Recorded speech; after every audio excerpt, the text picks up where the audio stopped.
Camarade président Vladimir Poutine, camarade président chef d'État africain, camarade chef de délégation, bonjour. C'est un honneur pour moi ce matin donc de prendre la parole ici et de vous passer donc le salut fraternel du peuple du pays des hommes intègres.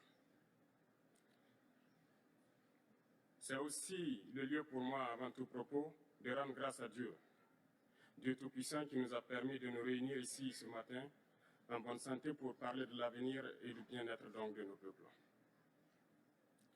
Je m'en vais m'excuser auprès des anciens que je pourrais vexer dans mes propos à venir.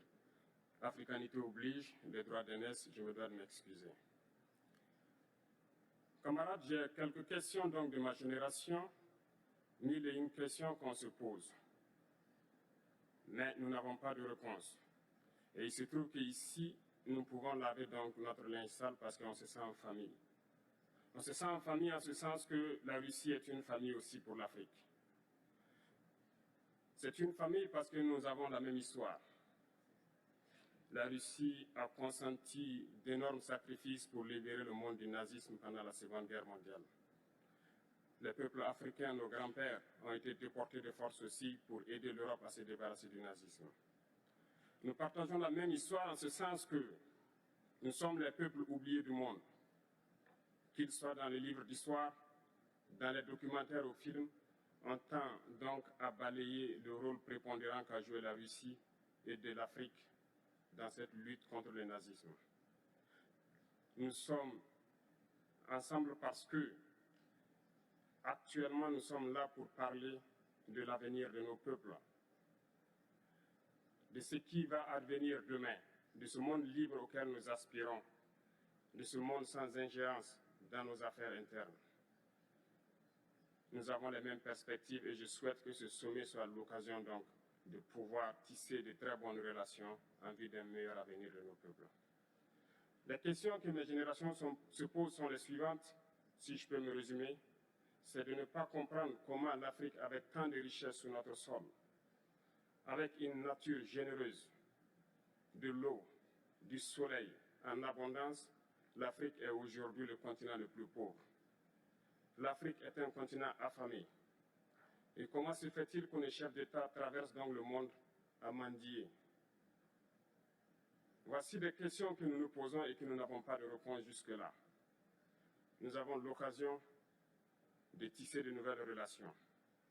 Et j'espère que ces relations puissent être les meilleures pour donner un meilleur avenir à nos peuples. Ma génération me charge aussi de dire que, par ce fait de pauvreté, ils sont obligés de traverser l'océan pour essayer de rallier l'Europe. Ils meurent dans l'océan.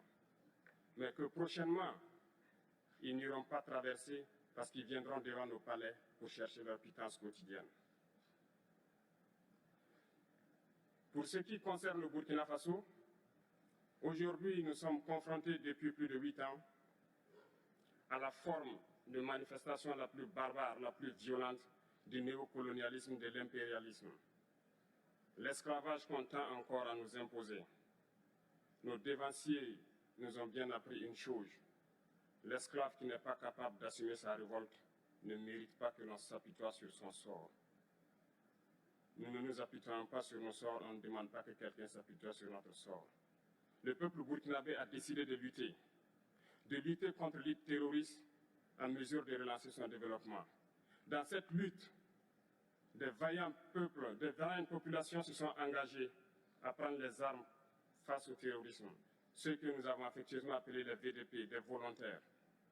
Nous sommes surpris de voir les impérialistes traiter ces VDP de milices et de tout type. C'est décevant, parce qu'en Europe, lorsque des peuples prennent les armes pour défendre leur patrie, on les traite de patriotes. Nos grands-pères ont été déportés pour sauver l'Europe. Ce n'était pas avec leur consentement, contre leur gré. Et bien au retour, on se rappelle bien qu'à Tiaroy, lorsqu'ils ont voulu revendiquer leurs droits élémentaires, ils ont été massacrés. Cela ne fait rien donc. Lorsque nous, peuple, nous décidons de nous défendre, on nous traite de milices. Mais là n'est pas le problème. Ce qui est le problème, c'est de voir des chefs d'État africains qui n'apportent rien à ces peuples qui se battent, mais qui chantent la même chose que les impérialistes en nous traitant de milices, en nous traitant donc d'hommes qui ne respectent pas les droits de l'homme. De quels droits de l'homme parle-t-on? Nous nous offusquons contre cela et c'est honteux. Il faut que nous, chefs d'État africains, nous arrêtons de nous comporter donc en marionnettes qui dansent à chaque fois que les impérialistes tirent sur les ficelles. Hier, le président Vladimir Poutine a annoncé donc l'envoi des céréales en Afrique. Nous sommes bien contents. Nous lui disons merci pour cela. Mais aussi, c'est un message passé à nous, chefs d'État africains, parce qu'au prochain forum, nous ne devrons pas venir ici sans avoir assuré, pour ceux qui ne connaissent pas la guerre, l'autosuffisance alimentaire de nos peuples. Nous devons prendre l'expérience de ceux qui ont pu déjà atteindre cela en Afrique, tisser de bonnes relations ici et tisser de meilleures relations avec la Fédération de Russie pour pouvoir assouvir les besoins de nos populations. Je ne serai pas peut-être long, le temps imparti est très court. Nous sommes obligés de nous arrêter à un moment donné. Mais je voudrais terminer en disant que nous devons donc rendre hommage à nos peuples qui se battent. Gloire à nos peuples, dignité à nos peuples, victoire à nos peuples. La patrie ou la mort, nous vaincrons. Merci, camarades.